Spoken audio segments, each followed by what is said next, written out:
Hello, everybody. Welcome to a new episode of the Burning Question series by Fantasy Football Scout. In this series, Pras and Sonaldo talk about the key hot topics for the week. It's really nice to be back. Pras, how are you doing? I'm very well, thank you. I tweeted yesterday that it's been a while since I had a return from any player that I've owned that is not 100% EO owned. So apart from all the pains of FPL, it's good to be back. Yeah, the pains keep coming, and I was hoping for a Ronaldo masterclass yesterday, but we will have to wait for that for the double game week. So for Yeah. today, we have a couple of good topics and sort of touching base on what we did last week. By the way, great job last week, Pros, with all the chip strategies. It certainly helped the community. Today, what we'll go through is an updated picture for the next 5 game weeks. Then we're going to talk about the Man United assets. Are they worth it for game week 25? And then the third topic will be Game Week 26 Triple Captain, Free Hit, and Wildcard. I guess we're comparing all three. And then fourth topic is a free hit and Game Week 30 worth it. And the last one will be about when to wildcard and when the best time to wildcard may be. Again, a lot of these, chip strategies are dependent on your team. So there's no one way to play this game, but hopefully what we do today will help the viewers kind of sort their thoughts. So without further ado, let's move to the first slide. And again, thank you, Lego Mane, for such great visuals. Please do follow Lego Mane on Twitter if you want to find these nice visuals and helicopter view of the fixtures. Pras, do you want to give us a sort of a view of what we have here? Yeah. So, in addition to Lego Mane, I would say also check out James from Planet FPL's chip video on Monday. That's we as content creators are kind of accumulating information from the guys who are doing the actual work, which is Ben, James, Lego Mane. So these guys actually go into when the scheduling happens from a perspective of does it clash, Amazon clashing with BT and things like that. So definitely check that out if you wanted to understand how and why some of the fixtures fall where they do. But look, I think let's quickly spend time on this because we did a very extensive video last week on how the chips are playing out. But this is what we have at the moment. Game week 25, only Man United and Brighton double, and we'll talk about which assets we want to target from those fixtures. Obviously, Man United disappointed yet again last night, so had double the pain. But that's what we know for 25. 26, again, we have full clarity now. We will have 8 teams doubling. And I think everyone by now knows that Liverpool has the nicest of those doubles, which is Norwich and Leeds at home. But I think Arsenal's double also is a good one. I like Brentford and Wolves at home as 2 fixtures for them. But apart from that, we will go through some of our thinking on game week 26. I think it's a very interesting week where people will have a few options because there's some good fixtures for single game week teams as well. For example, Man United play Leeds. You have Chelsea playing Crystal Palace for those that may still have Alonso, for example. You have Aston Villa playing Watford at home. So, it's a very interesting week as people think about their chip strategies and they will suddenly look at their game week 26 bus team. They'll find that their bench is actually pretty good. So we'll talk about game week 26 from that perspective. Game week 27 is the blank game week. It used to be a blank for 4 teams, but as we know, things change very quickly. And we think that the Burnley-Leicester game will fit in there. So therefore, Burnley will now have a double game week. This is not confirmed, I should say. But we think there's a very high likelihood, given how many games Leicester needs to reschedule, given the fact that they're also still in Europe. We think it'll fit in here. So the only team that will double is Burnley.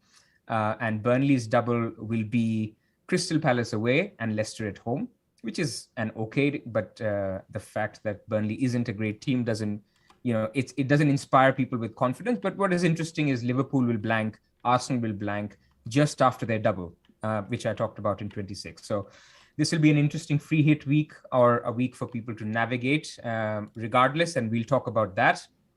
Game week 28, 29, not much to add. There is speculation that, for example, Arsenal-Chelsea will fit into game week 28. And if that happens, Chelsea will have a double Burnley away and Arsenal at home, and Arsenal will have a double Watford away and Chelsea away. So not very, very exciting, but I think what that'll mean is Chelsea already has a great fixture run starting from 28. People will just basically jump on, take hits for Chelsea assets. So what does that mean if you're basically trying to save the free hit in 30? Are you going to be going for those players that play in 30, or will you be basically targeting Chelsea and Arsenal assets that double in 28? So that's an interesting play as well. And then lastly, there's a thinking that in game week 29, now 28 and 29 are both European midweeks. So there shouldn't be a lot of rescheduled games. But, we've seen in game week 26 that now it's getting desperate for some of the teams. And again, there's a thinking that perhaps Arsenal-Liverpool or an Everton game could get rescheduled here. But that's way too far ahead. We don't need to specifically talk about 29 yet. And then lastly, today we'll talk about game week 30 as well, because now we have a better idea of what game week 30 looks like. It's not the complete idea, but it's a better idea because now we know there's 3 fixtures confirmed. There is Leicester playing Brentford at home. There is Wolves playing Leeds at home. And there is also Aston Villa v Arsenal. So those are the 3 games. So let's see what what options people have. Some will think these 3 games are just too few, not worth the free hit. But then we're going to basically look at it from both angles, that if you were to avoid the free hit, what does that mean? So that's the big picture view. Yeah, excellent. Well put there. And yeah, again, shout out to James. I think their episode came out on Monday, and I was, writing down notes as I was listening to it because it was so informative. I mean, James is such a, spectacular content creator. So well done, James, if you're ever going to listen to this. Pras, by the way, if you want to put the volume back up just a little bit, I think it's fine, but just a little bit would be great. So what we're going to do now is we're going to stick to this kind of fixture ticker, but instead of going through a helicopter view, we'll actually go through every single game week from 25 onwards to 30 and kind of speak briefly on it. And of course, we will cover the wildcard topic. I know a lot of people are very keen on a wildcard in 28. Myself, I think I have some doubts about it, and we'll get to it. So quickly, just a couple of, overarching silver bullet points is that with only 2 free transfers till game week 26, which is the big double game week, it's very important to, utilize the the 2 free transfers very well and plan for ahead of or after the double game week itself, because the options prior to the double game week are pretty obvious. So what are the lingering effects of that going to do? Of course, your chip strategy comes into play then. So for example, if you decide to go for a Crystal Palace player, then you aim to wildcard after the good fixtures run out in 29 and 30. So you should sort of have these strategies in the back of your mind. And another cool thing about Lego Mane's picture is the fact that the color codes help us kind of assess whether these fixtures are good, whether these fixtures are difficult. However, I think the key would be to sort of look really in depth into these colors and find potential weaknesses in the interpretation of these schedules. So what I mean by that is, like, for example, there may be a home game versus Chelsea, which might look good on the fixture ticker, but Chelsea will be coming back from a hangover in the Club World Cup. So there's many factors that go into assessing actually what the real color of a fixture may be. So with that being said, let's move to the first game week, which is the coming game week 25. And this is just from the FFF Scout members area, which does a very nice job of organizing the fixture ticker. So this is game week 25 organized from the best fixtures to the worst. And up there you have Man United playing a double against Southampton and Brighton. So I think what we'll do here is sort of, it's very obvious here. It's Brighton and Man United double assets, Pras. And so we're going to discuss what we think about these United assets, especially off the back of yesterday's game. And so when I was speaking to you, Pras, the first thing you mentioned was you actually do not mind the Cristiano Ronaldo benching because it kind of confirms the 90 minutes of the double game week. Are you confident that you're going to move forward and captain him for double game week 25, Pras?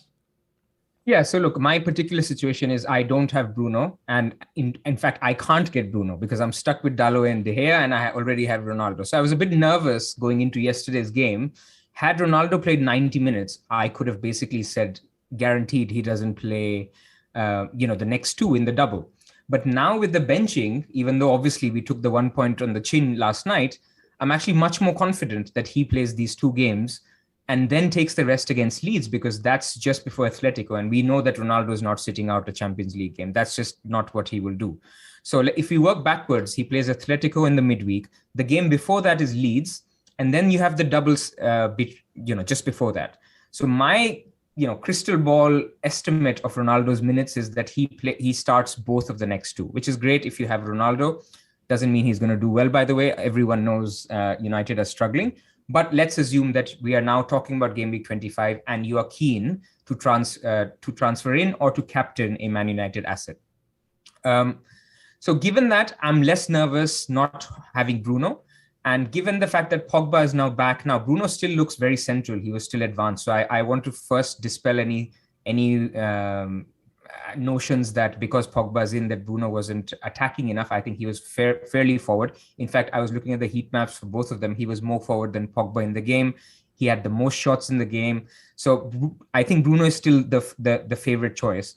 But I would have been worried about a big variance like last double game week where Ronaldo is benched in one of the games and Bruno just goes crazy. I don't think that's likely to happen. I think Ronaldo will start both the games. So for me, I'm in a much more comfortable position having just one of them. Now, there's some people who have neither or just have two players from Man United. Let's say a defender like De Gea or somebody in defense like De Gea and one of the attackers. And now they're sitting in a position where they're thinking, should I go for Bruno or should I go straight for Salah? Or somebody's sitting in a position where they can go straight for Kane without going for Ronaldo. And I think we're in a place where if you have one attacker, then you can definitely just skip the other. And I really think in the example I made, go straight for Salah if assuming that on Thursday he looks good and he looks good for a start against Burnley. And definitely, again, the same thing to be said for Kane. But that's where I am at in terms of thinking through Man United assets. One defensive cover, one attacking cover to captain. I think that's more than enough. Yeah, I'm 100% with you here. I mean, let's look at yesterday's game for an example. CR7 came, there's this narrative that United play better without CR7. I don't buy that. And Cavani failed to impress, and it's Ronaldo's spot to lose for sure. And if you look at the last 20 minutes of the game, he still had one or two key chances where he could have, headed the ball in on a better day. I felt like United were looking for Ronaldo at that time. So if you have Ronaldo, I'm pretty confident I'm going to put the captaincy on him. Same with Bruno. I don't think you need both, as you mentioned. It's a transfer already planned to book out in 26. And as you mentioned, the most likely most of us have, let's say, De Gea plus Bruno or De Gea plus Ronaldo. So do we need an additional third Man United asset? And I think for me, the answer is no. So is there a defender you want to go for? Maybe Varane. He had a chance, but I don't think you want to go there. They're defensively woeful. And Bruno also had a early assist that was ruled out. So if you have Bruno, you're very confident moving with him. I know a lot of people are asking about Pogba. I do think he'll have the minutes, but do we really need to go there? Do you think Pogba is an option, Pras? Look, I think Pogba, the worry is that Fred is going to be back, right? And I'm not saying Fred is Pogba's competition. I think Pogba's great and he's done well.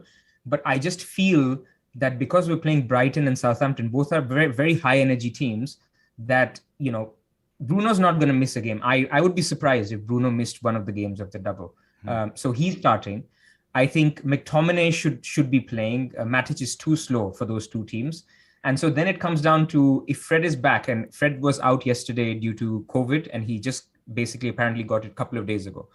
But by the time the game comes, he'll be fine. I mean, the 5-day isolation period would have ended. So definitely he'd be available for both of the games in the double. So then the question is, are you going to take a chance on Fred starting one of the games and Pogba missing out?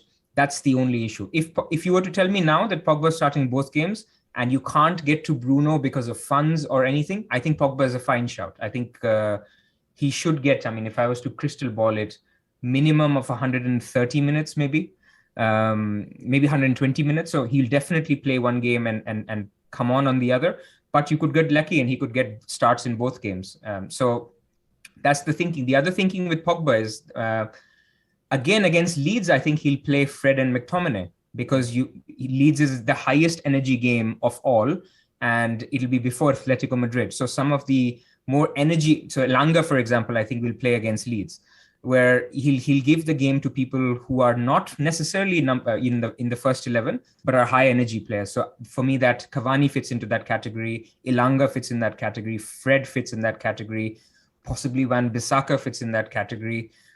So I think these are the guys who'll get the Leeds game, and the rest are fairly more nailed for the double. So I think Pogba is a riskier shout. If you're not going to captain, and let's say you have Ronaldo already, or you decided to captain De Gea, or maybe Salah or Kane, then fine, go for Pogba. But I think he's a risk to captain. Yeah, I agree. I mean, I think it's very simple. If you have Ronaldo, Bruno, you put the captaincy on him, and it is a double game week. You get an extra 90 minutes, and they don't play perfect football for 90 minutes, but they have spurts where they're attacking and they can get the goals. So I'd be confident putting the captaincy on him, as I mentioned previously. Quickly on 25, what about Brighton? Is there any Brighton assets we should be bringing in? The caveat being that they're going to become dead assets by game week 29. So they have decent fixtures after 25. However, 26 is a big double game week. And again, these transfers are absolutely precious right now. So what do we think about Brighton? The ones that off the top of my head, Cucurella, Dunk, maybe Maupay. I don't think I'd go to Maupay at all, but maybe Cucurella. So I think on Brighton. So sorry, before I come to Brighton, just two more things, Sonaldo, on Man United. Take your time. So somebody mentioned Pogba could play, Rashford's role or Sancho's role. Yes, that's fair, but I don't think both Sancho and Rashford have done decently. In fact, Sancho had a very good game last night. So I don't think he will necessarily start ahead of them. If they wanted to, maybe Lingard could come in there. Elanga could get a game. We have not seen Ranić yet start Pogba in one of those positions, so it would be tough to assume that he does. The second thing to mention is Shaw. A lot of people are talking about Shaw as the guy to get. Again, one thing to warn is Telles had COVID, and that's why he missed the cup game, and that's why he missed the Burnley game. So he could be back, and I definitely think he may start one of the two doubles. So I don't think Shaw is as exciting or as nailed as we think, just because he started the last two games. So just two more points to mention. So then coming to Brighton. Before Brighton, there's a couple good questions about what if I don't have any United assets. So my point of view in that case is I would bring in one of Bruno or Ronaldo, most likely Bruno for me, because you want to protect yourself against probably the super high EO in either of them. And so missing out on both of them, again, the Bruno haul could come at any moment in time, right? So I think my advice would be to bring one of them in. How about yourself, Pras? So it depends who for. So for me, if your team already has Salah and Kane, and these are the guys, I think the two premiums that people will own now for a long time, and I'm not just talking short term, will be Salah and a Tottenham attacker, whether that's Son or Kane. Mm-hmm. And so if your team, let's say, has already Son and Kane in place, I would be very hesitant to sell Kane for Ronaldo and then go back to Kane again for the double. Same for Salah. I mean, of course, nobody is even contemplating, but I don't think you need to sell a Kane for getting one of those guys. You just take it on the chin and you captain De Gea, or I think Mihir, who we spoke to, is in a similar situation. I don't recommend doing that. Now, let's say you have De Bruyne. Now, De Bruyne is a high rotation risk for the Norwich game simply because their Champions League game is next midweek. So the game where we think Pep may rotate is the Norwich game. Now, of course, it is very, very risky to sell anyone before Norwich. But if we see Pep basically playing De Bruyne over 70, 80 minutes, I would personally be more comfortable going De Bruyne to Bruno, captain Bruno, and then going to Salah. Yeah. That could be one way where you could get some attacking input. Or let's say in attack, if you have lots of funds and you already have Salah in place, if you wanted to go Kane, just go Dennis, if you had the money, Dennis to Ronaldo and then Ronaldo to Kane. I think that works well as well, just so that you have a captain option for the double. Equally, people may come back and say, look, United are useless and I'd rather captain Salah or De Bruyne or Kane, who all have good fixtures as well in 2025. I'm not going to defend it. I think it's fine. If you're not hot on United assets, I'm not. I have Ronaldo, so I'm going to captain him. If you don't feel it, I don't think it's necessary that you have to go there. So that's my view on Man United. a Yeah. sad, grim view on Man United. No, it's fair. It's fair. I mean, you know, are you confident with Ronaldo? No, not at all. But we have him, so we captain him. I guess that's kind of the overview of it. So Brighton, any Brighton assets? I know someone mentioned Veltman as well. Any Brighton assets you'd be thinking It of? has to be a defender for me because of that Watford fixture. Watford, basically, Roy Hodgson has told Watford to forget about attacking, which is ironic given many of us have two Watford attackers. And he said, look, defense first. They hadn't had a clean sheet all season. Now they have one, and another. This game they just allowed one goal, which is the Bowen goal. So he's going to focus on defense. So therefore, I think Brighton are good for a clean sheet in one of their doubles. So if you have Sanchez, I mean, I'm not going to lie. If Ronaldo had played 90 minutes yesterday, one of the transfers I had in mind was De Gea to Sanchez and Gray to Bruno, because then I would have been like, I need a captain, and Bruno would have been the guy. But that's changed now. But my thinking is a Brighton defender, if your team allows it, is actually fine. And one strategy that people could play is if you're wildcard 28, Brighton actually have good fixtures. They have the double, then they play Burnley at home, and then they play Aston Villa at home in 27. So they have a game, both at, Burnley and Aston Villa at home. And even in 28, they play Newcastle away. So you could basically think maybe 28, 29 is what I'm thinking to wildcard. You could even double up on Brighton defense, because that's a decent pick for the next 3 games. But then, like you said, there's an expiry date to Brighton assets, and that's game week 29, because then they play Liverpool at home. They have then a potential blank in game week 30. So that's not really where you want to go if you wanted to have a long-term game in mind. So that's my view on Brighton. Okay, let's move to game week 26. And this is the fixture ticker for game week 26. So 26, as we know, is the big double that's coming forward. So, instead of getting too detailed about what players we need, and we can do that next week, it's more about sort of, what's the landscape of game week 26, how many doublers we need, and sort of overarching questions that we may have. So currently, as we speak about our teams, I'm on 7 doublers, and I'll move towards having 8 at least because of Salah. And to get to Salah, I need to downgrade Ronaldo. So that's going to be probably 9 double game weekers for me. My question to you, Pras, is how many double game weekers do we need for this game week? Is it even definable? And, do we get trapped into, working so hard to maximize this double game week that we forget about how important our our transfer strategies are, regarding game week 27 and 30? Yeah, I mean, I think game week 26 is a very interesting one, because you have to, in fact, I wouldn't even fixate on how many doublers I had. I'll probably have 9 as well myself, but that's because I am triple Arsenal, triple Liverpool. And I'm happy to go triple Arsenal, triple Liverpool because I'm free hit in 27. Now, people who are not free hitting in 27 may choose actually to not have any Arsenal assets altogether and basically just say, I want 3 Liverpool because that's the best double. And the double game weekers I will target are also the ones that play in game week 30. Let's say if you wanted to have a strategy where you want to save the free hit in 27 and also save the free hit in 30. So in that case, the doublers that I would focus on are Burnley, because Burnley could potentially have a game in game 27. week. Well, 27 they already have. In fact, they could have a double in 27. So Burnley are one of those teams that could have a double. So now, but the question is, how many Burnley will you get? Maybe Weghorst, who looked very good yesterday, maybe a defender, but that's it. You could focus on Wolves. So Wolves have a double this week in 26, Leicester and Arsenal. Not the best double, but then you have a certain player playing Leeds at home in game week 30. So, and they also play in game week 27. So I think coming into all of these decisions for 26 will basically play into, am I free hitting in 27? Am I wildcarding in 28? Am I trying to save the free hit in game week 30 or not? And when we come to game week 30, we'll have a separate section on this.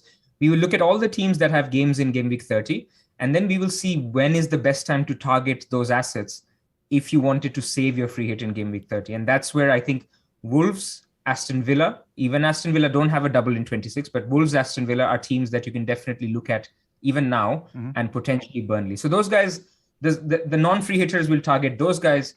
People like me who are free hitting in 26 will target. So I think I may end up with Ramsdale, Tierney, Martinelli, Jota, Salah, Trent, who all double, who all blank in 27 because of the fact that I will be on a free hit. So that's basically the way I'm thinking about Game Week 26. But like we mentioned, most people will have a Liverpool triple up. I don't think there's any doubt about it. So you can almost ignore the Liverpool assets for the triple.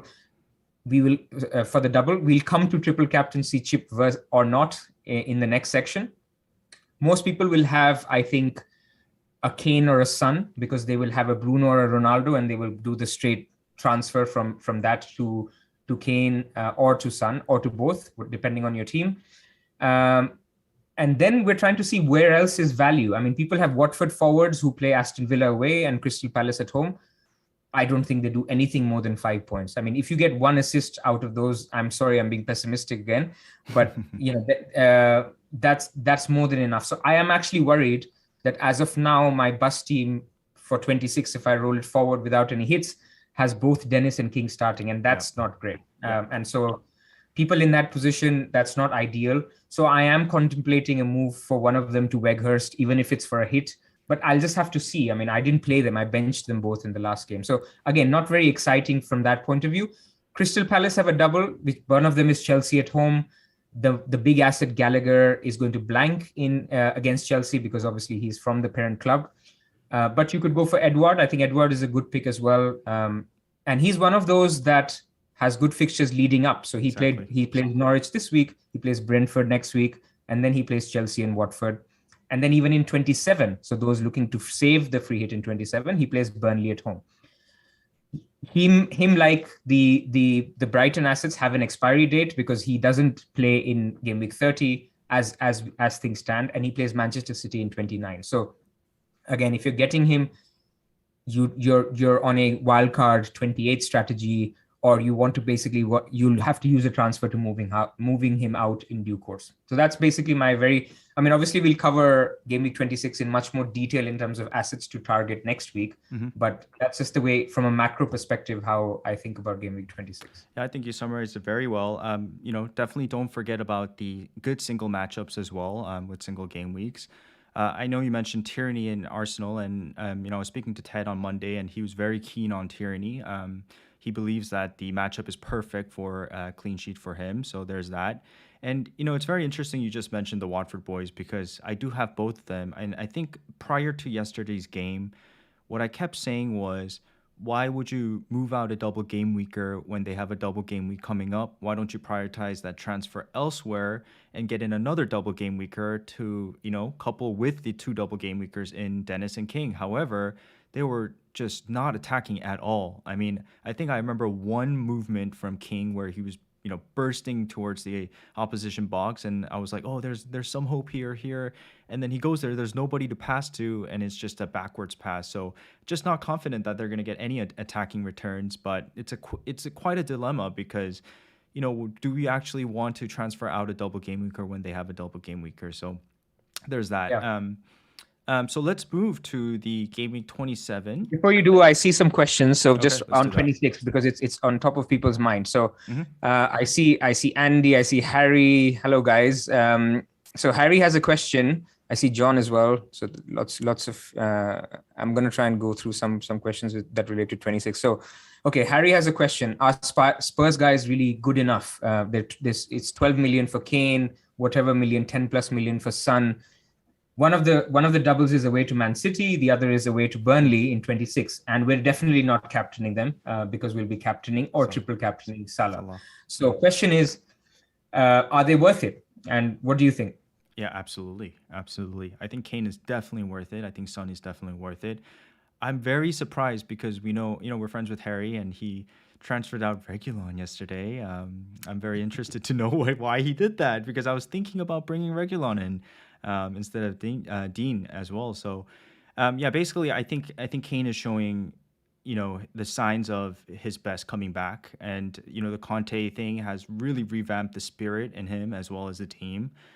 They look really, really good against Brighton, and I cannot wait for tonight's game, which will give us more sample size and data to kind of assess them. There's no need to jump on them now. We still have 2 game weeks before we're going to start jumping on them. But Kane at 12 million is I think going to end up proving to be great value. And Pros, as you mentioned, there's two premiums that we're going to probably stick with for the rest of the season. One being, of course, Mohamed Salah. The second, most likely, is going to be Kane. I think Kane has, first of all, his outrageous first goal against Brighton, and then his kind of weird tap in third goal is exactly what you want in your striker. Figuring out a way to get the ball in the net, no matter how difficult or how easy it may be. So I really like Kane. I really like Son, and I really think if you can nail one of the left backs or right backs in that team, they could prove to be great value. Because again, I'm blabbering here, but what we saw when Romero came back, and this is the class of Romero, is after that long layoff, he comes back and he plays the Dyer role, because previously he was playing the RCB role. But with the Dyer role, what it allowed, he's so good at sweeping the ball that it allowed not only Sanchez and Davis to move up a little bit, it allowed the two wingbacks in Royal and Reguilon to bomb forward. Royal was all over the pitch, Reguilon was all over the pitch, and you have so many attacking channels in that squad now that I think Spurs are going to do really well for the rest of the season, and they are my top four, number 4 team for the league. So I think Crane is great value. How about yourself? I'm going to play devil's advocate because I see where Harry is coming from. Not why he sold Reguilon, but basically it's strategy dependent, right? I mean, it's a wonderful time in FPL, and I mentioned this yesterday, where people engaged managers are selling and buying similar players. So like he sold Reguilon, you were thinking of buying. Some people sold Rafinha, some people bought Rafinha, and it really depends on the strategy that you're going for. So if you lived in a world where, let's say, Jota didn't exist and we wanted two Liverpool attackers, and Salah and Mane were both fit and firing, nobody would be talking about Spurs assets. That's my view. Because people would say, okay, we have to have Mane, we have to have Salah. Now there's no more money left. Come on, this Tottenham double isn't great anyway. So because we have so much money, there's no premium from Man United that you want after 25. There's no premium from Chelsea that you want. City premiums are getting riskier with Champions League. Yep. So therefore, we're left with a lot of money, and we're thinking, who would be fitting off this position, because we don't want 7 million sitting on our bench. And therefore, we land on Spurs assets as the logical option to go with. And I think that they are a logical option to go with. I don't think they're necessary. They're not going to bang it. They're just a team that are decent enough to target. Now, if somebody had a counter view, and they said, look, I have no intentions of playing my free hit in game week 30, and Spurs are going to blank in game week 30, then I'm just going to switch them out, because I don't think their double is a double, because against Man City, I expect nothing. And therefore, I think the fixtures from now until game week 30, the Villa fixtures are better. So I'm trying to kind of get into, we're using Harry as an example, but anyone's head who's moving Spurs assets on for a Aston Villa asset right now. So that's basically the thinking. It all depends on your chip strategy. Somebody else who's a game week 28 wildcarder may actually double up on Son and Kane and add Salah if you can in your team, and say, look, I'm going to have maximized 26, and then I'm going to take them all out, because my focus will be maybe Man City assets after that and Salah. So very team dependent, I think. But I do agree with you that Spurs are a good team to get, because they are obviously revitalized under Conte, both from the attack and defensive point of view. So I personally just think it's an easy move for people to go from Bruno to Son or Ronaldo to Kane. So therefore, we'll see high effective ownership for these guys, or high ownership. Again, they won't be captained. And then you get a Leeds fixture in game week 27, which is also very neat, right? I mean, those people who don't want to free hit, I mean, away to Leeds is a great fixture for Son and even Kane. So if you want to avoid it, I mean, I definitely, if I'm free hitting in game week 27, I'm definitely having Son and Kane in my free hit in game week 27. Again, goes back to Harry's strategy. If he's going to free hit anyway in 27, he'll get the Spurs guys for the fixture that he wants them in. Yeah, and quickly, so people are afraid of this Man City matchup, and I get it, right? When you think of this, let's say, double game week for Spurs, you have Man City and Leeds. So essentially, it's a 1.5 game week, because you'd reckon that they're not going to get anything against Man City, so it's just a 2-pointer, right? It's bonus. It's a bonus. It's a bonus, right? So that's 1.5 is kind of what I'm, trying to think of it as. However, it's Man City and Spurs and Son and Kane in form love to counter against Man City. I mean, the chances will come. I do think they definitely have an opportunity to score here. And there's a reason why I brought Son in, and I'm very excited to have him for double game week 26. By the way, Simon asked a very good question about whether you would bench boost with 10 double game weekers plus Foster, Watkins, Digne, Cancelo. And I think we'll get to that eventually when we get to that topic. section. Bench boost versus triple exactly, captain. I have a perfect answer for that. So we'll get to that, Simon. And thanks, Simon, for your support on Twitter. I really appreciate it. Any other questions you want to address before we move on? No, I think 26 is covered. Like we said, we'll talk about specific players to target for 26 next week. Okay. So here, 27. Couple quick points I want to make is, Burnley Leicester after Leicester's loss is likely, I think around 90% likely to be a double-double for Burnley in 26-27, which puts, the pronunciation, Wolf into play again. And he showed that he's a bona fide Premier League striker. He was very good last night, and especially in the second half, and could be a solid replacement for the Watford boys as well as Edouard. Sorry, who did you mention, Sonaldo? Can you say his name again? Shout out FPL Pig, Wolf Weghorst. Yeah, Weghorst is good. It's so hard, and there's a lot of comments on YouTube about you content creators should be able to pronounce it. It's really hard to pronounce. I've practiced multiple times. I still can't do it. So apologies in advance. So anyways, currently I'm going to talk about my team so we get an idea. I have 3 Liverpool plus Saka and Ramsdale. Ramsdale does not count for that double game week because I have De Gea, so he can just replace him. But let's say I do bring in one more, which would be total of 5. Let's say whether it's Tierney, Martinelli, whatever it may be, that would be 4 or 5 blanking. 5 blanking. So that means I would have 9 players that game week, which would mean a free transfer to get to 10 and possibly a hit to get to 11. So, a couple of questions I'm asking myself is, am I okay fielding 10 that game week? Am I okay fielding 11? And what we want to do with this double game week, blank game week 27 is kind of show you whether this free hit is necessary or not. And we'll do that in the next slide, or slide 3, I think. But it's a good comparison because you're comparing the players you would have right now versus the optimal and ultimate sort of free hit team in that game week. And that comparison can help sort of determine whether a free hit is worth it, especially if you have two chips right now. The best fixtures right off the top of the bat, and this is my point of view, is Southampton versus Norwich. There's United versus Watford, City versus Everton, and Tottenham versus Leeds. I think these are the best fixtures. And then there's some iffy 50-50 fixtures, including Brentford versus Norwich, Newcastle, Crystal Palace versus Burnley, Aston Villa, and Brighton, and West Ham Wolves. So that's kind of the layout of what we have here. And so a lot of players are already going to be... City Everton? Sorry, I didn't see that. I mentioned City Everton as well, right? Yep, City Everton. I think that's a good one as well. Yep, that's a very good one. Yeah. And so, we think about what players we have. We have Cancelo, Bowen, Antonio, Foden, Watkins, Dean, De Gea, Reguilon, Kane, Son, Rafinha, Kane, and, one of the Watford boys. And all of these guys are very high up in EO anyway, which means that a lot of us have them anyway, and they have decent fixtures for Game Week 27. So is this free hit really necessary is my question. And for me personally, I don't think so. So let's speak a little bit less on this right now, and then we can get to it once we get to that next slide. But Pras, anything you want to mention here? I think, look, people will get to it and have this debate that you're doing now in your head.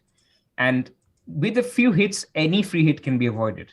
So you have to decide what is your strategy. My strategy is free hit 27 because I think there's enough fixtures to target. And I think, so my logic for it is that I think Arsenal and Liverpool are the 2 teams to target in 26. And I think this is the beauty of a free hit. You don't just think about the week you're free hitting. You're thinking about who can you get before and after. I think I want Arsenal assets because they double in 26. They could potentially double in 28, and they don't play in 27. So for me, that's a perfect opportunity to triple up on Arsenal in 26, take them all out, and then get them back for 28. Exact same logic for Liverpool. I think Liverpool people will be happy to bench, but then again, you're benching about, if you add Trent, Jota, and Salah's value, you're benching about 35 million or about 30 million in funds. So can you use those funds to target Man City versus Everton, where you can go De Bruyne, maybe Sterling and Foden if you wanted to attack it, or of course Cancelo could be in there as well. So get those three guys, get back your Man United assets that you sold. Maybe Watford at home, despite how bad they look, you'll have knowledge after the Atletico game on who are the players to target. So for me, I'm thinking about it now because that determines whether I go for a Tierney versus a Dean. And therefore, people need to think about it and put this, and it's slightly early, but you have to put this in the back of your mind on what is your strategy. Don't be going into game week 26 with one Arsenal and then deciding, oh, actually, my team doesn't look so great for 27, so let me free hit. It has to go into your mind in your transfers right now. Yeah, and very, very good points. And let me add to this a little bit, Pras. I'm not close-minded about free hitting in 27. And the reason being is, first of all, we have 2 free hits. So that's the luxury free hit for me. 30 is a free hit for me. My plan right now is that, and you'll discuss this, is 33 is going to be somewhat easier to navigate than we think for that double game week. And so if I wildcard in 34, 35 and look to bench boost in 36, then I don't know where else I would use this free hit. And as you mentioned, because if I stack up on the Arsenal Liverpool assets in 26, yes, maybe it's a good time to free hit in 27 and then, get those players back for 28. So yeah, let's move to game week 28, which is a very fun one. And I think I would suggest for the viewers to also look at sort of the fixture ticker from game week 28 to 32, because 28 is a key kind of week where there's a lot of fixture swings. So it's very appealing for a lot of people to wildcard. For example, Wolves, Chelsea, Spurs, Leeds, Leicester all have very decent fixtures moving forward. Which could mean a wild card is worth it. We will already have some key template players on top of these, kind of fringe players and fixture swinging players. So personally, right now, I find it difficult to wild card. When you think about when you wild card in that week, you're keeping the Liverpool assets, you're loading up on the Chelsea assets, which we actually don't know which Liverpool Chelsea assets are best. And you're loading up on Arsenal assets, you're getting some Man City players, maybe 1 or 2, and then picking a couple of short-term punts. And, the idea of a wild card is that it fizzles out, I think, within 4 or 5 game weeks. Like, not completely, but it's hard to plan beyond that in many ways. So then the bench boost option later on becomes very difficult. And so essentially, yes, it is an opportunity to revamp your team. And I'm not completely closed-minded about wildcarding in 28. I see the benefits in it. But you're stuck with these Wolves, Chelsea, Leicester players for pretty much the rest of the season. So I think that's kind of the reason why I'm 50-50 on it. But a key component to this is navigating that 33. Do you think without a wildcard, it would be fine to navigate 33? Yeah, I mean, this is all so much in the future that it's a little complex. But I would say now that we're talking about when to wildcard, maybe this can be part of that section anyway, because we've taken quite a long time in this first section. Yeah. So when to wildcard, for me, there's 3 windows, right? Unless you've obviously done it, which is great, good for you. Is game week 28, and you do it because you will have the results of the FA Cup 5th round by then. So therefore, you will know the exact picture for game week 30. And now we don't expect many upsets, but you could basically start to completely plan how this looks, because game week 33 is basically the FA Cup semi-final. And what happens in that week is all the 4 teams that will be in the semi-final could actually play in the midweek, because the midweek is completely free. The reason why we talk about game week 33 is also typically a big double and a potential blank is because when we go back to the Lego Mane chart, we don't have to show it here, but it's basically 33 and 36 are the 2 weeks where there is no European football. So there's no TV clashes, there's nothing. It's completely empty. So all postponed fixtures can go there. But there's a chance that even the FA Cup semi-final blanks could just simply move from the weekend to the midweek.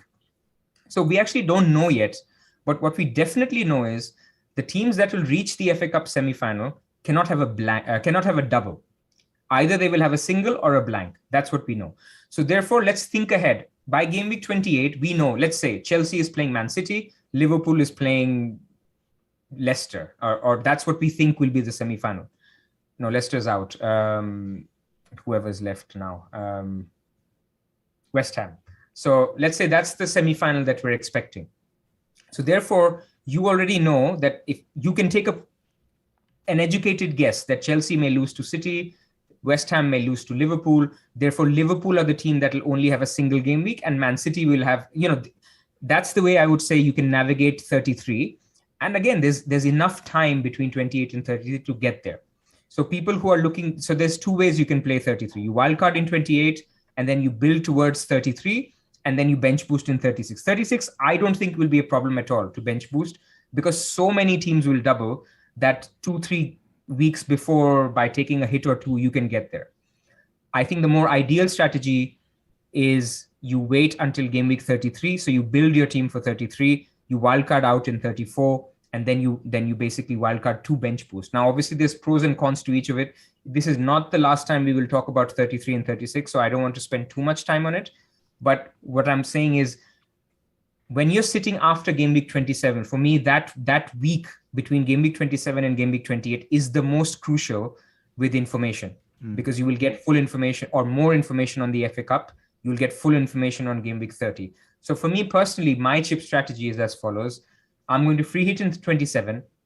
I'm going to come out of the free hit with triple Arsenal, triple Liverpool, one City, which I think is fine for 27, 28 and beyond, because that's Arsenal have good fixtures. And then I'll be open. I could wildcard in 28, depending on how the FA Cup results go. I could free hit in 30, or I could build to save the free hit and free hit in 33. That's the way I think about it. Now, I'm fully conscious many people don't have 2 free hits in their back pocket. Probably for them, game week 28 wildcard isn't right, because you would, right now, for me, the best strategy if you're on a free hit and only one free hit is you could either wildcard now and just build your team to navigate 27 and 30 by having more Liverpool, more Burnley, more Aston Villa, or you just wildcard after you've navigated game week 30. So you wildcard in game week 31, for example. Okay.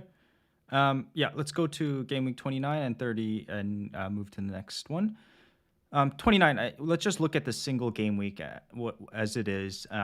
There's some, again, fixture swings happening in 28, as I mentioned. You have Rafinha versus Norwich. You have Chelsea versus Newcastle. Although Newcastle looked really good last night, and shout out, yes, Trippier.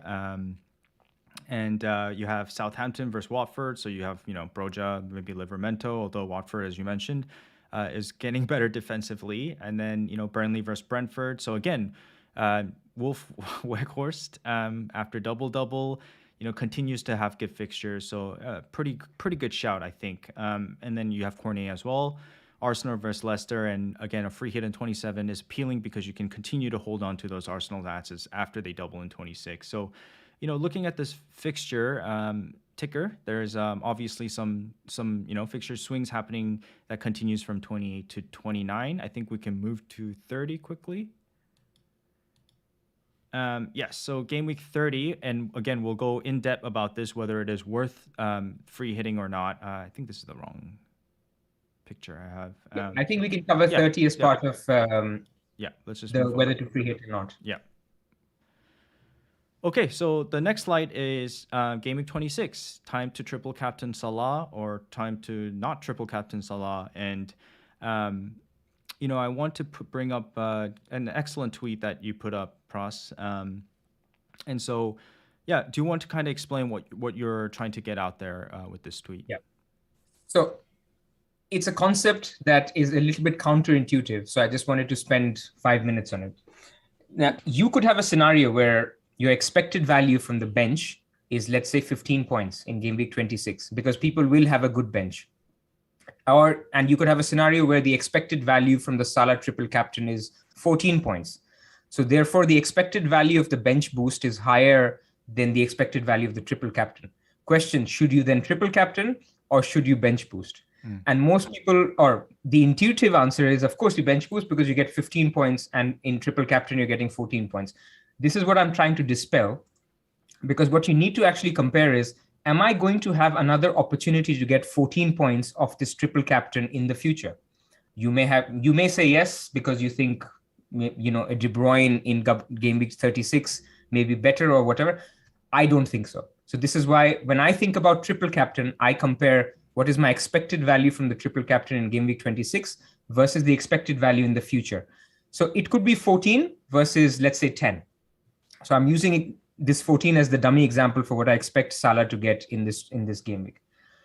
Let's now consider bench boost. Now, even though you think you'll get 15 points in this week, if you were to bench boost in game week 36, maybe you get 18 points, maybe you get 19 points. That's the expected value. So therefore, I go back to the comparison where even though your triple captain expected value is 14 and your bench boost is 15, actually you need to actually think about, is there a better time when I can bench boost versus is there a better time when I can triple captain?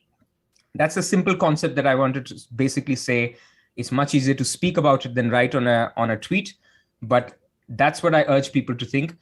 A lot of people will have good benches. As we mentioned, the fixtures for game week 26 are actually great for single game week teams as well. I mean, Man City home to Tottenham, it's not a great fixture, but you're not benching Cancelo. I mean, the guy can score a double digit in any game. I mean, you could, but it's risky.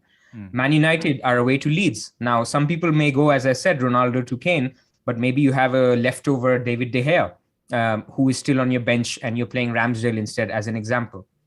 So, he could get good points. You have Chelsea away to Crystal Palace. For people who have Alonso, I think he's very playable. You have Aston Villa home to Watford. People have Dean, people have Watkins. These guys will sit on your bench and you will think, oh my God, I should just play my bench boost. And this is all I'm trying to do, is get people to think about, what is the expected value? Do you think you'll have a better chance? And if you're like me and you come to a position where you say, look, there is no better time to triple captain than Norwich and Leeds at home, for the perma captain guy, that's where I would go, because I don't think you will get points. That's the number one thing to discuss about game week 26. The number two thing, and this also comes up a lot, is people say, guys, this is a boring game week to triple captain, because Salah's going to be 280% effective ownership. So what's really the point? I want to chase rank and I want to basically finish in the top 10K. I'm 120K. I'm not going to waste time triple captaining Salah. I'll go for someone else and then I'll try to chase. Now, to you, I answer simply one question. Forget about effective ownership. Forget about, if you think that in the future you'll be able to beat the Salah points, then wait. Forget about how many other people are doing it, because let's again go back to my example and we think that Salah is going to get 14 points in game week 26. If you don't triple captain him and you just captain him, you will lose rank for 14 times whatever, 80%, whatever his effective ownership will be, if it's 280% as an example. And so in the future, when you triple captain and you don't get 14 points, you let's say get 10 points, you've actually lost out on 4 times 80%. So it's getting a little bit analytical here, but ultimately, whenever you triple captain, unless you will beat this Salah score, you're not going to gain rank. You're only going to lose rank. So you have to forget the EO out of your mind. You have to think about, what is the time where I can get the most points out of my triple captainship. And that's the way to think about the triple captain. Forget about if it's 100% EO or 300% EO. Okay. So yes, I do agree with you. TC26 is very appealing because you have the best asset in the FPL playing against, two very bad defensive teams. So it is a no-brainer if you take out the EO out of your mind. I do agree. I want to kind of help summarize the points you've just made and, add a little bit more, nothing extraordinary, but just kind of help bring it together. So what I'm going to do is quickly talk about the chips itself and sort of, as you mentioned, assessing them. So triple captain and bench boosts are 99% guaranteed score boosters, and free hit only boost score if the players have no games. Triple captain versus bench boost, as you mentioned, as Pras mentioned, is the right way to compare it is the output in TC now versus the output of TC in, say, 33 or something, right? TC, triple captain, adding a single game week score on top of your captain. And the problem with a TC in 36, this is just my thought, is that there's the potential for a lack of motivation at that time, late in the season for, let's say, Man City, who's already wrapped up the league. talking about BB, I want to bring it back, and hopefully we can help answer this question for Simon Pras. Is he asked for 26, would you bench boost with 10 double game week players and have a bench of Foster, Watkins, Dean, and Cancelo? And I kind of, this might be too analytical, but the way I want to think of it is you want to target a 4x6 from your 4 bench players. So if you can beat that 4x6, then you should hit the BB. When you BB, you typically leave the weaker guys with 2 fixtures, again, because it's a double game week on your bench. Usually these guys are, cheap blue guys that are out of position, OOP, and undervalued, like Dennis, Gray, Ramsey. And when you BB, these guys are likely to be on the bench, even if you have 15 doublers, because if you didn't bench boost, you put him on the bench, right? So in Wildcard 25, for example, the benefit of it is you could BB in 26. So the rule of 4x6 is because let's say you're benching Foster, Weghorst, Dennis, and Ramsey, for example, and both of them will have 2 games. So you expect to get at least 6 points in 1 game, and for someone like a Dennis or Weghorst, you want 1 goal in 2, which is why it's the 4x6 rule for me. If you maximize it, you could do 4x12 because you get double-digit returns, 6 and 6 in two game weeks. So that's kind of the mathematics that I've put into assessing whether a bench boost is worth it or not. Of course, it never works out that way, but it's why the appeal of wildcarding before a big double game week is so strong for me. Do you understand kind of what I'm trying to get to? Yeah. Mm-hmm. Look, I mean, using 10 years past or whatever, whenever bench boost was invented as a chip, people kind of assign a value of 15 to 20 points to the bench boost. And so I would almost not even think about it as double games or not. People just use double games because you have 2 chances to get points. But if you think, so answering Simon's question, if you think your bench can get you about 20 points, do it. I mean, go to FPL Review, go to FPL Scouts, FFS Scouts, Rate My Team. You will get to see what is the expected value of your bench in that week. And if you think that's worth it, then go for it. But again, I ask you, do you think in the future you could have another opportunity where the expected value of your bench is between 15 to 20 points? If that is the case, then probably think about triple captain and just take it on the chin. Yes, you will get 12, 14 points on the bench. That's fine, because you will just say to yourself, I maximized the chip this time, and I wanted to maximize the triple captain chip, and some bench points it is what it is. And that's the way I'm looking at it. And that's essentially, I mean, it's a nice problem to have, but that's what it is. And you never know. My other issue with single game week bench boosts is you never know, right? I mean, one of your players is rested. That's not a problem in double game week because he'll at least play 1. Now, if one of your players is rested, let's say Watkins, and Ings plays that game, then you've just kind of wasted one bench slot.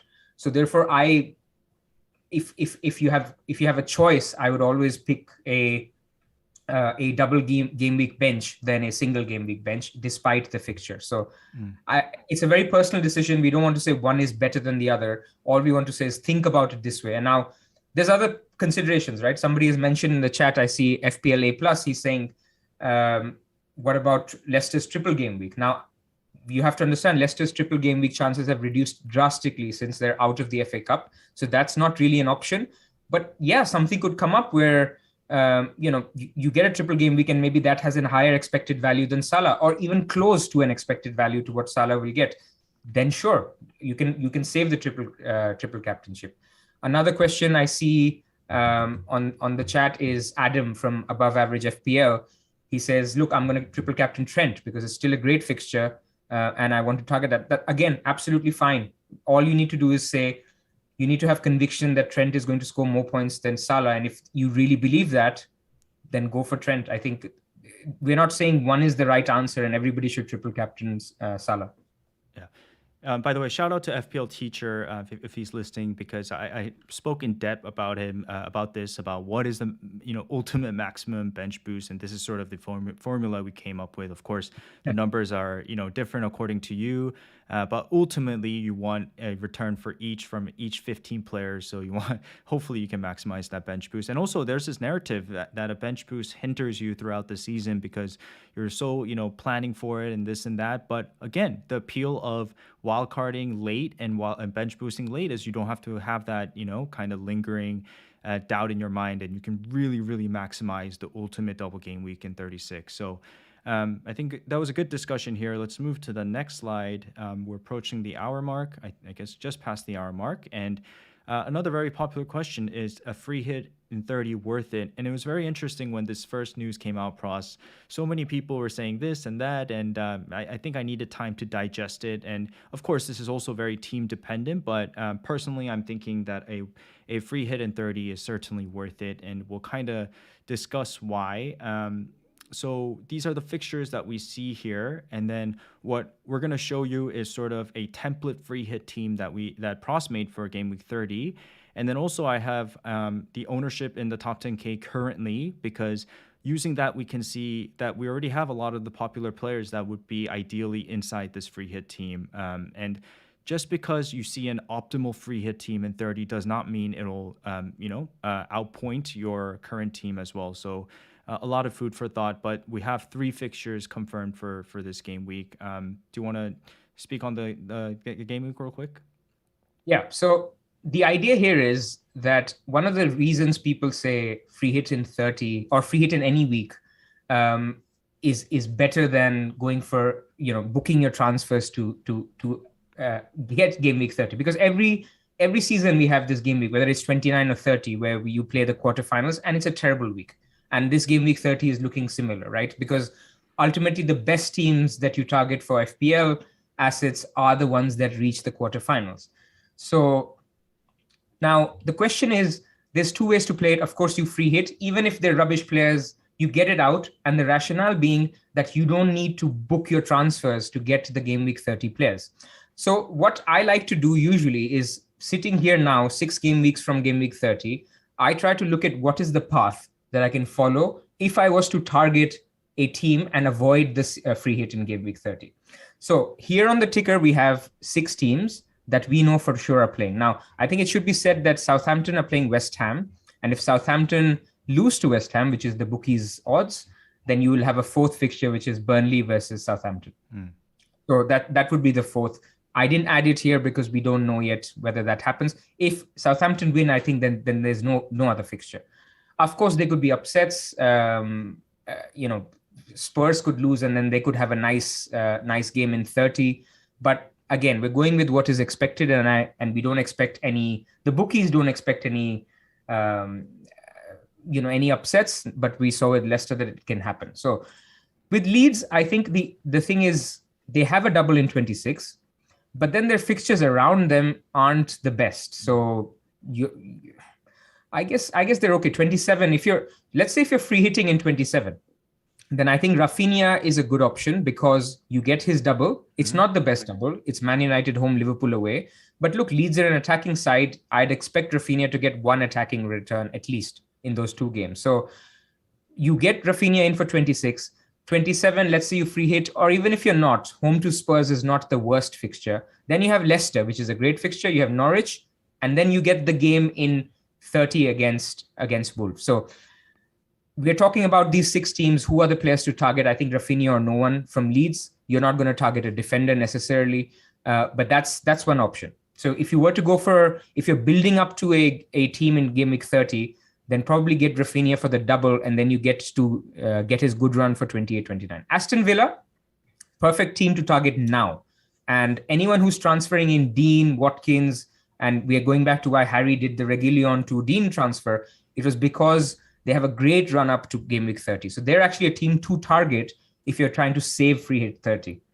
Now, they don't have a double, but they play, Watford at home. And I don't think it gets better than that as a single game week fixture. Maybe not for the attacker anymore, but definitely for the defender. So for Dean, I think you get Leeds, Newcastle, Watford at home, Brighton away, Southampton at home, West Ham away, and then you have a fixture in 30. So I think, again, if you're trying to save a free hit, personally, if I was trying to save, I would even say go for Dean and then add a cash after game week 26, and then you're looking very good for that game. Wolves. Wolves, I think, are a team that are worth looking at, but then their 26 game isn't what you want. Their 26 double is Leicester at home and Arsenal away.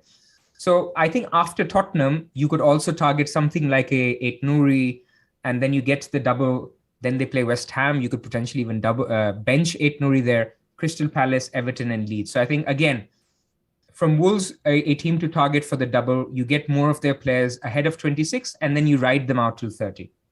Brentford, on the other hand, I think they're in a void. And then after game week 26, if you're not free hitting in game week 27, you get them for Newcastle, Norwich, and Burnley. So again, a great team to target if you're going to approach the fixtures for 30. And then we already mentioned Arsenal. Arsenal are the perfect team that you get in if you're going to free hit in game week 27, because that then gives you, the double, Brentford and Wolves. It gives you Watford in 28. It gives you Leicester in 29. And then it gives you a set fixture in game week 30. So Arsenal are the team if you're on free hit 27. And then lastly, Leicester. Look, Leicester are in trouble, right? I mean, they're not doing that well. And Brendan Rodgers is under a lot of pressure. Their defense is a complete no-go. So you could potentially go for them after game week 27, where you get Leeds at home, Arsenal away, and Brentford at home.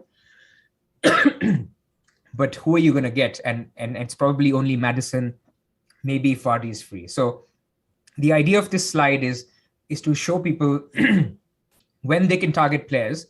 And then also when you overlay that on who are the people you're giving up. So from game week 28, we mentioned Chelsea is going to have a double. Are you going to get a Umbomo or a James? Or, are you going to basically get a Maddison or a Mount, for example, if they have a double? This is where I think it's very tricky to determine whether you free hit in 30 or not, because in game week 28 and 29, they're going to be other doubles. And you can't just say, look, because I'm going to save my free hit, I'm going to only go for 8 Nouri, and I'm going to completely ignore Alonso because Chelsea has a double, but then I want a fixture for 30. I have a This question. is very Yeah, go on. I have a question, Pras.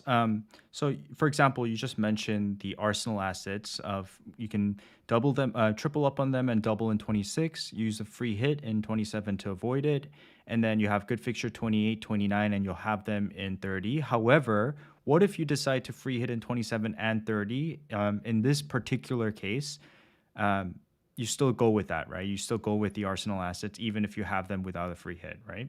Yeah, I don't think just because you have Arsenal doesn't mean you can avoid taking a free hit in 30. And then the second thing is, let's go to the next slide, actually, because there we show which are the players. And by the way, we spent like 5 minutes on this free hit, so nobody should kind of start commenting on I'd rather have Lookman instead of Vardy, or why do you have Jimenez in your team?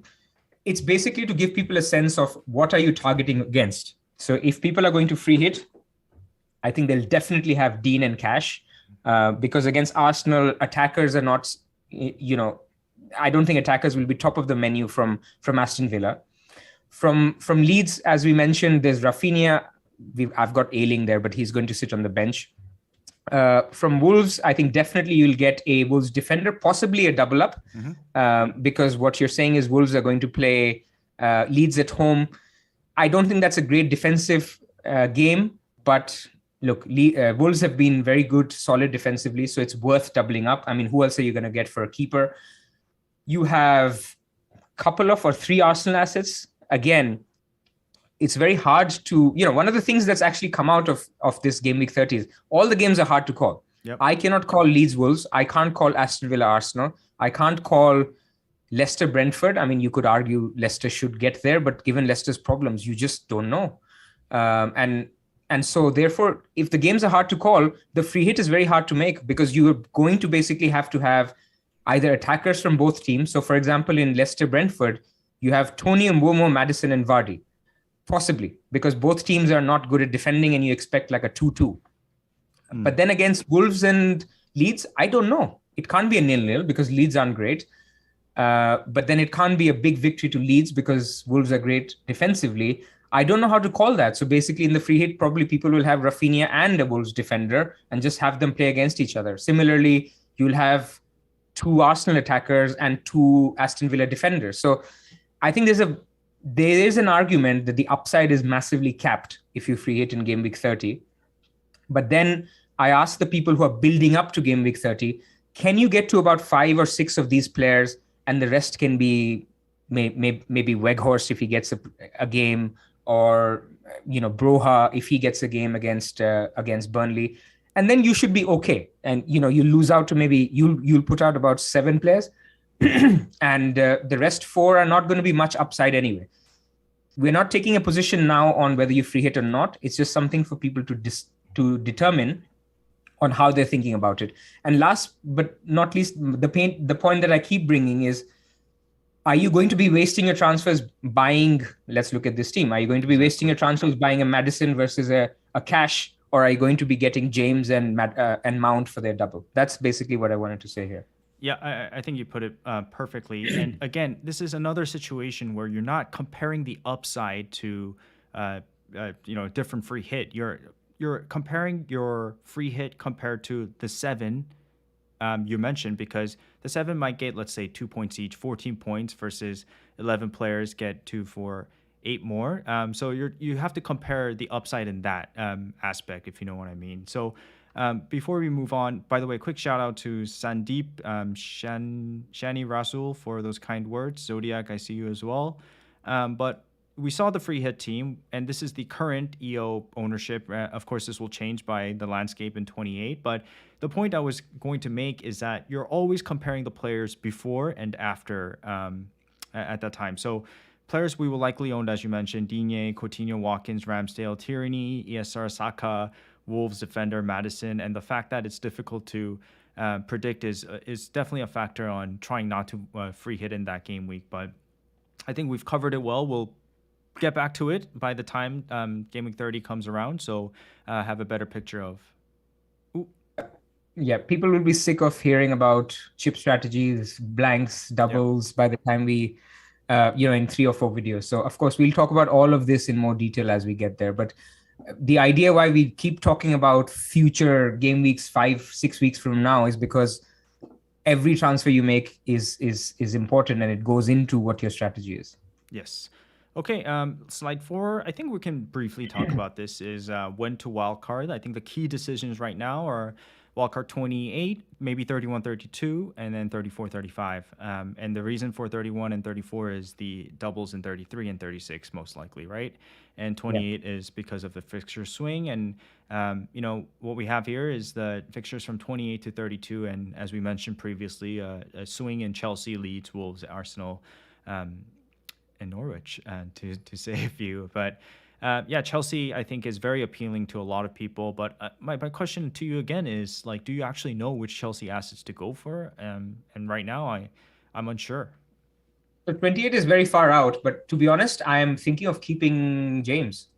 I may not sell him, because if I think the number 1 team everyone will target from game week 28 is, of course, it's a punt, because we don't know if James will be fit. But I saw, for example, he was in the squad for the Club World Cup. Whether his minutes are managed after a long injury, it's a risk. But I'm saying it's entered my mind. So therefore, if I was ahead of the crowd in game week 28 coming out of it, and I still had a James, probably then the wildcard in 28 isn't the top of my priority, because Arsenal is already top 4 in this fixture list. Maybe I could get a hit for a Wolves and a Rafinha, and then avoid free hit 30 altogether. It's all open questions right now. I haven't answered many because I don't need to, because my strategy until game week 27 is pretty set. Yep. And therefore, after that, I'm very open to doing anything, because I'll have my 2 free hits, or 1 free hit left and a wild card left. Okay. I have, again, I spoke to FPL teacher, who's a good friend of mine, and we sort of came up with sort of wildcard timings and a couple of plans, strategies that are very interesting and of course, very at the rudimentary process. So you just take it for what it is. When you choose wildcard timing, look ahead, never behind. Ask yourself whether you want to use the wildcard to attack the doubles with bench boost, or capitalize on the fixture swing before the template catches up. So that's kind of the key differences between 28 versus 31 and 34. Attacking big double game weeks with a bench boost in 33 or 36. Plan A might be wildcard 1 week before, bench boost after. Plan B might be wildcard 2 weeks before, maybe take a mini wildcard, take some hits, and then bench boost after. And then I want to give you a special attack plan, plan B plus or plan C. So for example, wildcard in 29, capture early risers and free hit in 30, 3 free transfers before game week 33 to buy the form players, part of, that's on the ascend. And the reason for plan B plus or plan C is proposed here because of the potential to maximize currently the popular players. If you wildcard 28, it forces you to jump on these new teams and forego the last good fixture that they currently have in the popular players, such as Son, Kane versus Everton in 28. Always, this is my nickname, always sexy man in ASM, and Trippier versus Brighton. Coutinho, Digne versus Southampton, and then Sanchez and Cucurella versus Newcastle, who all have good fixtures in 28. So a 29 plan B plus attack plan actually does the same as wildcard 28, but the opportunity to jump on prime home fixtures for Chelsea versus Newcastle, Leeds versus Norwich, and Southampton versus Watford. So just another interesting timing for wildcard. Yeah. Right. I like it. Look, for me, the 3 wildcard windows, as you mentioned, is 28. We've talked about 28, so I won't spend more time on it. The difference between 31 and 34 is simply the big doubles in 33 and 36 are going to look very different. Not the big teams will only double in 36, but the smaller teams will double in 33, and they could double in both as well. So it'll be very hard for you to navigate 33 if you wildcarded before. And then also the bench boost becomes, although navigatable, but still you're taking a longer risk. Basically, if you have 2 injuries leading up to the game, then you're taking hits to get to the bench boost. So of course, the best bench boost comes with a wild card just the week before, so 35 or 34. But I think all of that, in due course, because we're talking about 28 and beyond, we can talk about the wild card. I think for me right now, the game is in 2 phases. Have your strategy set for how you're navigating 30, 27 and 30. And then within that, intertwined with that, when do you wildcard? Are you wildcarding out of it? Or can you actually manage without and then will you wildcard later? Okay. And then in doing so, you'll get so much more new information. There could be FA Cup upsets. There could be postponed games that fit in, that work well for your team. That will then ultimately determine the strategy. Yep. Okay, let's move to our basically final slide. This is just an updated fixture ticker chips plan, which you made last week, which was brilliant. Do you want to tell us what the updates are? So I think we've talked about a lot of it, so there'll be repetition here, but I've simply updated it for the new information where wildcard 26 is somewhat out of the window, because remember, wildcard 26 was a good option, but now you can't wildcard and triple captain in the same week. Yep. So therefore, that takes out the wildcard opportunity. And now there's 2 clear windows that are emerging, which is wildcard 31. And you wildcard 31 if you are not free hitting in 30, so you're basically dead ending.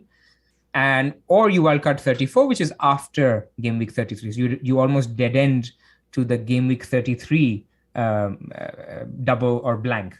So that's basically the only change. I don't think we need to spend much more time on this slide. Okay, I think one I would add, by the way, Pras, is a potential free hit in 30, free hit in 33, and basically maximize till 33, free hit in 33, wildcard in 34, and so you're maximizing that double.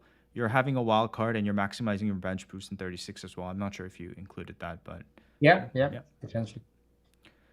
Okay, we're coming to a close. Thank you guys so much for tuning in today. But we wanted to do a little bit of a fun section before we get to our bus teams, and this is a shout out to Mira, FPL Mez 8, and I think we just came across this randomly on Twitter, and I thought it was brilliant. This is how dedicated FPL managers are to FPL, and I wouldn't go to this extent to put post notes up, but I know a lot of people like to do handwritten stuff too. So shout out Mira. This was a really enjoyable post to see. And Pras, I think you retweeted it, right? So yeah. It's amazing. I mean, she's got different colored post-its for new transfers in. I think the subs bench as well, I think, is the yellow one. But anyway, without getting into too much, it's absolutely lovely. I mean, people were retweet. This was a quote tweet on Andy, Yeah. Andy from our Scoutcast, and he was obviously doing his wildcard on a piece of paper. I used to do that in 2010 as well, even though Excel was invented. But I did swiftly move on to Excel very soon. I just think it's easier to edit. So, but yeah, it's kudos to people who plan like this. I've Before this video, I can tell you all the stuff that we're talking about now, I used to think about for my team always. It's just this is the time where people who plan, people who put their thoughts in their team actually do better than the less engaged managers. I don't like to use the casual word, but the less engaged who basically only look at their team on a Friday, make the transfer. This is the time to shine. So the more you plan, the better you'll do. Yeah, I mean 2010. That missed them. You were probably 11 or 12 then, because you're what 22 now, Yeah, of right? course. Yeah, Of course. yeah, yeah. But yeah, guys, post some good Twitter things, and hopefully we'll continue to do this. Maybe not weekly, but if there's cool tweets, we'll definitely share it. So shout out Mira again. Okay, so bus teams. Who do we have here first? We have Pras here first. Can you tell us what you're thinking for Game Week 25? Yeah, I mean, obviously with the caveat that it's early doors, we haven't had the game week end yet. But what I know for almost 100% that Salah is coming in for Gray. Again, caveat how Salah looks against Burnley, but Gray is now injured, and he was always going to turn back to Salah. I have about 7.7 million in the bank, so there's enough money. There's not enough to go straight to Salah, so I'll have to do another transfer. But that's fine because I saved an FT, so I have 2 free transfers. The way I will fund Salah is either I will downgrade James. So if I don't go the route where I was saying I'll hold James for 28, I may go James to Tierney. That will give me the triple up for Arsenal. And I'll go Tierney for James and Salah for Gray. That basically gives me 6 double game weekers. And then the week after, I go Ronaldo to Kane, and then that gives me, I think, 9 double game weekers for 26. And then I free hit in 27. That's the plan. Nice. I love it. Going on Salah early, and I'm sure he's going to benefit you in 25. So, well, to be honest, I can't go Bruno because I have the double defense of Man, or I have 3 already, too much to my rank detriment. But honestly, the place where I'm at, if I didn't have Dalot or De Gea, I probably would have still gone straight to Salah, again, depending on how he looks on Thursday. Yeah, I feel like you've been just been very, very unlucky recently, Pras, including myself too. But I'm sure the luck will turn around in due time. Yeah. So my bus team is very important. Before I actually get to the bus team, this is a special public service announcement. So Pras, I know you're not ready for this, but tonight, ladies and gentlemen, we have a key player and my captain, Heung-min Son, coming into play. And he will return one time for me. So, by the way, guys, I brought in Son for a hit, and I'm very, very excited for today's game. As you can see, I cannot wait for tonight. So, what do you think, Pras? How many goals and assists from Son tonight? Look, I think it's a good game. He should do well. I just think, personally, I think Kane is looking better than Son now as an option. But Son can do well in any game, and I'm obviously okay if he does well because he's not that highly owned. But I personally think Kane will do better, and I think Pranil got in Kane and captained him, if I'm not mistaken. Nice. So yeah, he didn't go Ronaldo route. He went straight to Kane. So yeah, look, people are expecting good things from Spurs today. Let's hope they don't disappoint. Yeah, let me reverse jinx this. I think Son's not going to do that well. Okay. Yeah, so bus team very quickly. I think I'm going to roll. I don't think I need to do anything. The worst part about this team is the fact that I have the 2 Watford boys in there, but they double in 26, and I need to downgrade Ronaldo to get to Salah in 26, which is through Foden, unfortunately. I could do Bowen. I think I have enough funds to do that. I think. Yes, I do. But, I don't think I want to lose Bowen. And I think Foden possibly gets rotated during that Norwich game. So I'm very nervous about that as well.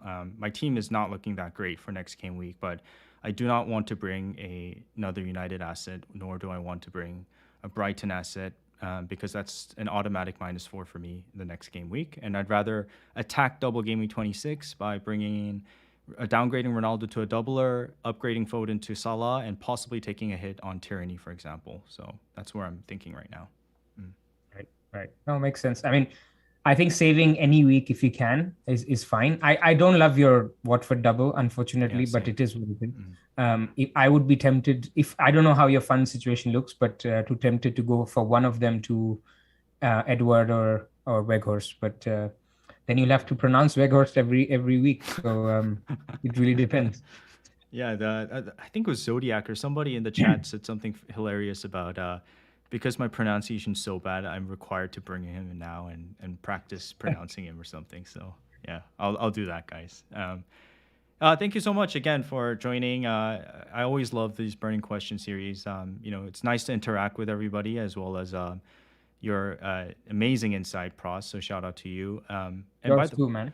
by the way, Pros, guys, Pros is on vacation next week. Have a great time with your family. So you won't be here, and we'll have a special guest. I don't know who yet, but we'll figure it out, and then we'll be back next week.